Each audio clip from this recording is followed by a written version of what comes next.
யார் இந்த திருப்பதி ஏழுமலையான் தெரியுமா? பொதுவா நம்ம எல்லாருமே சொல்ற ஒண்ணு, ஏழுமலையான் அப்படிங்கிறது ஒரு இந்து தெய்வம், விஷ்ணுவோட ஒரு மறு அவதாரம் அப்படின்னு. ஆனா பல புராணங்கள்ல என்ன சொல்லியிருக்காங்க அப்படின்னா, ஒரு தடவை காசியபர் அப்படிங்கிற ஒரு முனிவர் கலியுகத்துல நடக்கிற அநியாயத்தெல்லாம் போக்க திரும்பவும் கடவுள் பூமியில அவதாரம் எடுக்கணும் அப்படின்னு ஒரு மிகப்பெரிய யாகம் நடத்துறாரு.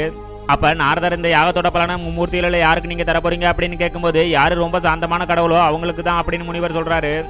அதுக்கு முன்னாடி யாருக்கெல்லாம் கடவுள் நம்பிக்கை இருக்கோ அவங்க எல்லாரும் லைக் பண்ணுங்க. அதோட எல்லா கடவுளும் சமம் அப்படின்னு நினைக்கிறவங்க ரெட் கலர் காட்ட கமெண்ட்ல போடுங்க.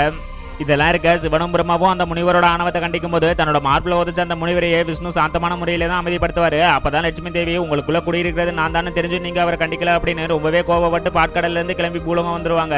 அப்பதான் திருமால் லட்சுமி தேடி பூலகம் ஃபுல்லா அலைஞ்சிட்டு கடைசியா வேங்கட மலையில இருக்கிற ஒரு புத்துல ஓய்வெடுத்ததோட ஸ்ரீனிவாசன் அப்படிங்கிற ஒரு மனிதன அவதாரம் எடுத்து கலியுக அநியாயத்தை தடுப்பாரு. இப்படிப்பட்ட உன்னை பத்தி பல முனிவர்கள் என்ன சொல்லியிருக்காங்க அப்படின்னா, வேங்கட மலையில விஷ்ணு அவதரிச்சதால தான் அவரை வெங்கடாச்சலபதி அப்படின்னு சொல்றவனும் தன்னோட பக்தனுக்காக எப்போதுமே தான் கூடவே இருக்கிற ஒருத்தர் அப்படின்னு சொல்லியிருக்காங்க.